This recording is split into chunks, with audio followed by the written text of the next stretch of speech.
우리 다 함께 사도신경으로 우리의 신앙을 고백드리시면서 4월 11일 목요일 아침 예배를 우리 하나님 앞에 올려드리겠습니다.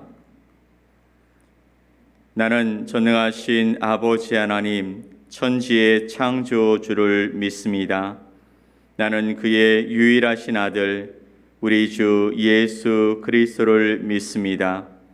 그는 성령으로 잉태되어 동정녀 마리아에게서 나시고 본디오 빌라도에게 고난을 받아 십자가에 못 박혀 죽으시고 장사된 지 사흘 만에 죽은 자 가운데서 다시 살아나셨으며 하늘에 오르시어 전능하신 아버지 하나님 우편에 앉아 계시다가 거기로부터 살아있는 자와 죽은 자를 심판하러 오십니다.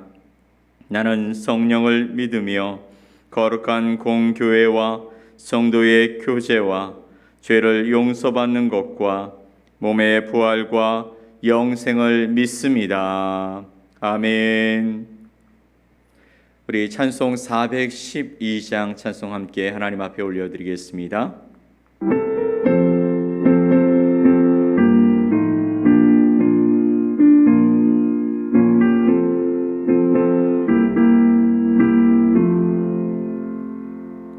내 영혼의 그 깊은 데서 맑은 가랑이 울려나네.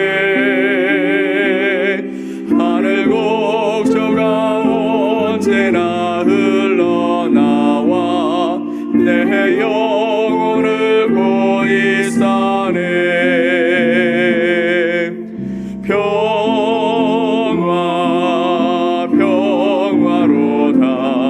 하늘 위에서 내려오네. 그 사랑의 물결이 영원토록 내 영혼을 덮으소서. 내 마음속에 솟아난 이 평화는 깊이 묻힌 보배로다. 나의 보화를 캐내어 가져갈 자 그는 아무도 없으리라.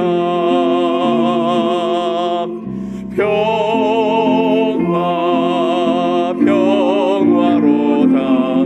하늘 위에서 내려오네.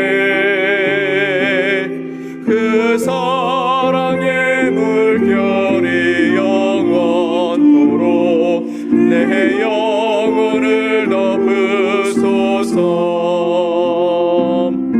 내 영혼의 평화가 넘쳐나는 주의 큰 복을 받음이라.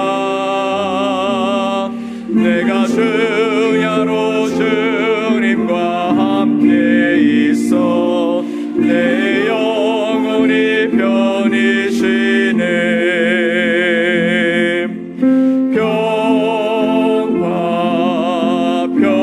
평화로다. 하늘 위에서 내려오네. 그 사랑의 물결이 영원토록 내 영혼을 덮으소서. 이 땅 위에 험한 길 가는 동안 참된 평화가 어디 있나. 우리 모두 다 예수를 친구 삼아 참 평화를 누리겠네.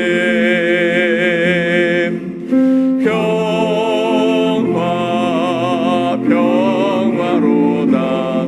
하늘 위에서 내려오네.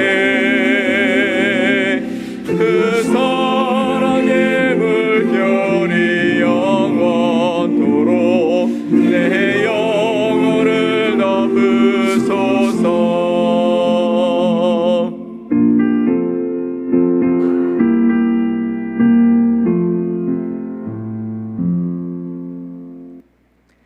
오늘 함께 보실 말씀은 마태복음 5장 9절 말씀입니다.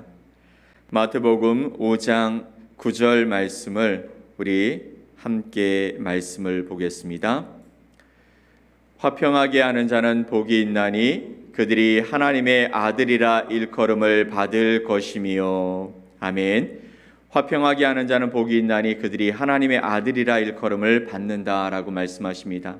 오늘 이 말씀을 통해 화평케 하는 자는 복이 있습니다 라는 제목으로 여러분과 하나님의 말씀을 나누겠습니다. 오늘 팔복의 7번째 말씀입니다. 다시 한번 이 말씀을 보면 화평하게 하는 자는 복이 있나니 그들이 하나님의 아들이라 일컬음을 받을 것이며 라고 말씀하셨습니다. 먼저 이 화평하게 하는 자라는 이 말에서 화평하게 한다라는 이 단어는 평화를 나타내는 말과 행하다 또 만들다라는 말의 합성어로 되어 있습니다. 그래서 그 뜻이 뭐냐면 평화를 만드는 자, 영어로 말하면 피스메이커입니다. 그래서 우리는 오늘날과 같이 평화를 향한 그 목마른 시대를 살아가는데 이렇게 평화를 만드는 사람이 우리 가운데 있다면 얼마나 좋겠는가 생각하며 살아갑니다. 하지만 이 화평하게 하는 것 역시 우리가 앞에서 살펴본 팔복의 말씀과 마찬가지로 인간의 의지로는 이룰 수 없는 것들이죠. 화평하게 한다라는 것은 애초부터 사람에게 없는 하나님의 성품이고 하나님 나라의 속성이기 때문입니다. 그것은 평화에 대한 히브리적 배경에서 우리가 살펴볼 수 있는데요. 즉 평화의 히브리어는 우리가 잘 알고 있는 바로 샬롬입니다. 근데 이 샬롬은 그냥 평화라고 얘기하기에는 그 뜻이 깊고 심오합니다.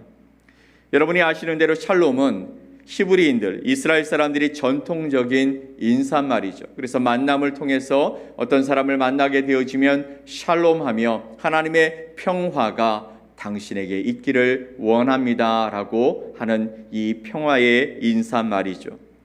무엇보다도 이 샬롬이라는 말은 그들이 오랫동안 기다려왔던 메시아와 연결되어 있어서 그 뜻이 평화뿐만이 아니라 구원으로도 번역되어져서 주님이 주시는, 하나님이 주시는 완전한 평화를 의미합니다. 구원을 통해 주시는 완전한 평화가 바로 샬롬의 의미인 것이죠. 이런 의미에서 화평하게 하는 자는 본질적으로 이 땅 위에서 나름 평화를 이루는 사람들이나 또는 평화를 이루기 위해 애쓰는 사람들에게 주는 상등, 이것이 사람들에게 쓰이는 단어가 아니라는 것을 우리는 이해해야 하는 것이죠. 평화를 이루기 위해 애쓰는 사람들, 그런 단체들이 받는 그런 평화를 이루는 것이 아니라 바로 이것이 하나님께 집중되어 있는 말입니다. 생각해보면 여러분, 오늘날 사람들이 추구하고 이루려고 하는 평화는 모두 다 한계가 있습니다. 어느 순간이 지나면 그 평화가 깨지고 분쟁이 일어나고 더 큰 혼란이 일어나게 되어지죠. 또한 이 평화는 사람들이 이루려고 하고 또 추구하려고 하는 그 평화는 자기 중심적이고 이기적입니다. 이익이 되지 않는다면 평화를 만들지 않는다라는 것이죠. 하지만 성경은 우리에게 이 평화를 어떻게 이야기하고 있습니까? 이사야서 54장 10절 말씀을 보면 이렇게 말씀하고 있습니다. 산들이 떠나며 언덕들은 옮겨질지라도 나의 자비는 내게서 떠나지 아니하며 나의 화평의 언약은 흔들리지 아니하리라. 너를 긍휼히 여기시는 여호와께서 말씀하셨느니라. 아멘. 산들이 떠나며 언덕들은 옮겨질지라도 이런 일들이 쉽게 보여지는 것입니까? 그렇지 않지 않습니까? 그런데 옮겨질지라도 그럴지라도 나의 자비는 내게서 떠나지 아니하며 나의 화평의 언약은 흔들리지 않는다라고 말씀하고 계시는 것이죠. 화평하게 하는 것이 바로 누구의 언약? 하나님의 언약이라는 것입니다. 평화를 이루는 것이 하나님의 약속이라는 것이죠. 그리고 이 성경은 이미 오래전부터 이 완전한 평화가 바로 장차 오실 하나님의 본체이신 예수님이라고 가리키고 있습니다. 이사야서 9장 6절 말씀을 우리 함께 읽어볼까요? 이는 한 아기가 우리에게 낳았고 한 아들을 우리에게 주신 바 되었는데 그의 어깨에는 정사를 메었고 그의 이름은 기묘자라 모사라 전능하신 하나님이라 영존하시는 아버지라 평강의 왕이라 할 것임이라. 아멘. 이는 한 아기가 우리에게 낳는데 그 이름이 무엇이라고요? 평강의 왕이라고요. 평화의 왕이라고 말씀하고 있는 것입니다. 오늘 화평하게 하는 자는 복이 있다라는 이 말씀은 앞에 있는 6말씀과는 달리 표면적으로는 이스라엘 백성들을 수긍하게 하는 말씀입니다. 다른 말씀들은 처음부터 충격이었습니다. 심령이 가난한 자, 의에 줄이고 목마른 자, 애통한 자, 그리고 마음이 청결한 자, 이렇게 할 수 없었다라는 것이죠. 그럼에도 불구하고 이 화평하게 하는 자는 복이 있다라는 말씀은 유대인들에게는 환영받는 말씀이었습니다. 그 이유가 뭐냐면 당시 유대인들은 자신들의 전통적인 랍비 문학을 통해서 외부의 침략으로부터 나라를 지키며 평화에 이바지했던 이들을 칭송하였고 그들을 거룩한 자로 여겼습니다. 무엇보다도 이스라엘의 역사가 워낙 외세로부터 많은 침략을 받았었기 때문에 그들에게 가장 큰 소망은 평화를 이루는 것이었습니다. 그래서 이것이 민족적인 염원이 되었던 것이죠. 그래서 화평하게 하는 자에 대한 소망이 그들 가운데 간절했던 것입니다. 하지만 그들은 곧 깨닫습니다. 사람들은 그들 자신 안에 진정한 평화가 없음을 보면서 이 화평하게 하는 자라는 말씀 앞에 우리가 함께 살펴보았던 심령이 가난한 자, 애통한 자, 온유한 자, 의에 줄이고 목마른 자, 또 긍휼히 여기는 자, 마음이 청결한 자가 되어서 이 평화의 본질인 샬롬과 그리고 이 샬롬을 깨트리는 여러 가지 이유들과 그리고 이 샬롬을 다시 한번 회복하기 위해서 어떻게 해야 하는지 그들이 생각하게 되었다라는 것이죠. 그렇다면 여러분, 이 샬롬, 이 평화가 어떻게 깨졌습니까? 성경은 그 주범을 죄라고 선언합니다. 로마서 5장 12절 말씀을 보면 이렇게 기록합니다. 함께 읽어볼까요? 그러므로 한 사람으로 말미암아 죄가 세상에 들어오고 죄로 말미암아 사망이 들어왔나니 이와 같이 모든 사람이 죄를 지었으므로 사망이 모든 사람에게 이르렀느니라. 아멘.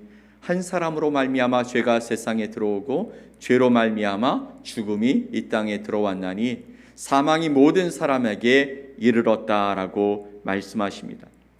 죄가 세상 가운데 들어오면서 죽음이 들어왔다. 그 죽음은 모든 사람 가운데 임하게 되었다라는 것이죠. 그런데 이 죽음, 이 사망은 우리의 심장이 멈추고 우리가 뇌 기능이 멈추는 것, 즉 육신의 죽음을 의미하는 것이 아니라 하나님과의 완전한 단절을 이야기하는 것입니다. 첫사람 아담은 죄로 인해서 에덴 동산에서 쫓겨나게 되어지죠. 이것이 바로 하나님과의 단절이었습니다. 그러므로 이 단절을 해결하실 분이 반드시 필요했던 것이죠. 그래서 화평하게 하는 자가 예수님 자신이고 또한 오직 예수님만이 화목 제물이 되실 수 있었던 것입니다. 그리고 이 예수님을 믿는 자들이 받는 복이 당신의 아들임을 인정해 주신다라는 것이죠. 이것은 정확하게는 하나님의 아들들로 불려질 것이다 라고 말씀하시는 것입니다. 무엇보다도 유대인들이 이 말씀에서 놀라고 예수님을 부정적으로 바라볼 수밖에 없었던 이유가 바로 여기에 있습니다. 하나님을 아버지라고 고백하고 있기 때문이죠. 이스라엘 백성들은 또한 유대인들은 하나님과 사람 사이의 관계를 토기장이와 진흙, 그리고 창조주와 피조물, 그리고 주인과 종의 관계로 보았고 하나님의 이름을 망령되이 일컫지 못한다라는 그 율법의 말씀 때문에 그 이름을 제대로 부르지조차 못하고 있었던 것입니다. 그래서 예수님이 오셔서 하나님을 아버지라고 부르고 내가 그 아들이라고 얘기한 그 말에 충격을 받았고 그것 때문에 하나님을 모독한 괘씸죄에 걸렸던 것이죠. 이 아들이란 말은 바로 아버지의 모든 것을 상속할 권리가 있다라는 의미를 가지고 있기 때문입니다. 하나님의 아들의 의미는 하나님과 동등된 속성을 가진 존재로 인정하는 것이기 때문에 그렇다면 예수님을 하나님으로 인정해야 하는 상황이 생기기 때문에 그들 가운데 엄청난 요동이 일어났습니다. 유대인들의 반응이 거칠었죠. 그들은 어떻게 반응합니까? 요한복음 10장 31절 말씀을 보면 그러므로 유대인들이 다시 돌을 들어 치려 하거늘이라고 말했습니다. 유대인들이 다시 돌을 들어서 치려고 했다라는 것이죠. 거기서 바로 죽이겠다라는 그 마음들이 그 안에 일어날 정도로 예수님을 향한 분노가 일어났던 것입니다. 자, 그런데도 불구하고 예수님은 화평하게 하는 자가 복이 있다라고 말씀하셨습니다. 즉, 이 말을 다시 번역해 본다면 화평하게 하는 자인 나를 믿는 너희는 복이 있나니 너희가 이제 하나님의 아들이라 불려질 것이다 라고 말씀하시는 것이죠. 팔복의 7번째 복인 이 말씀은 화평하게 하는 자인 나 예수 그리스도를 믿는 너희에게 복이 있나니 이제 너희는 하나님의 아들이라 불려질 것이다 라는 것입니다. 실제로 하나님의 아들들이라는 이 말이 예수님 오시기 전까지는 성경에 존재하지 않았습니다. 그 이유가 뭐냐면 첫사람 아담이 타락으로 인하여서 인간은 하나님과 단절되었죠. 하나님의 형상을 잃어버렸습니다. 따라서 아담 안에서 태어난 저와 여러분을 포함한 모든 사람들은 그들의 행위가 아무리 선하고 그리고 경건한 모양을 갖췄다 할지라도 결코 하나님의 아들이라고 불려질 수 없는 존재이기 때문이었습니다. 그런데 성경은 그 하나님의 아들로 오신 예수님을 통해서 우리도 하나님의 아들들이 되는 길이 열렸다라고 선언하시고 계시는 것입니다. 그것은 나중 아담 대신 예수님께서 죄로 원수되었던 하나님과 우리 사이를 화목하게 하심으로 말미암아 아버지와 아들의 관계로 만드신 것이죠. 요한복음 1장 12절 말씀을 보면 영접하는 자 곧 그 이름을 믿는 자들에게는 하나님의 자녀가 되는 권세를 주셨다라고 말씀하십니다. 영접하는 자 곧 화평케 하는 자인 예수 그리스도를 영접하는 자는 곧 그 이름을 믿는 자들에게는 하나님의 자녀 하나님의 아들 딸이 되는 권세를 주셨다라는 것입니다. 그렇습니다.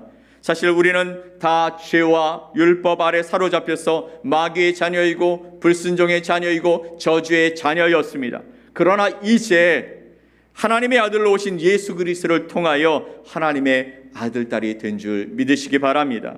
하나님의 아들이 되었다라는 것, 그것은 하나님의 나라를 상속하고 또 영원히 그분과 함께 살아갈 자격이 주어졌다라는 것을 의미하는 것이죠.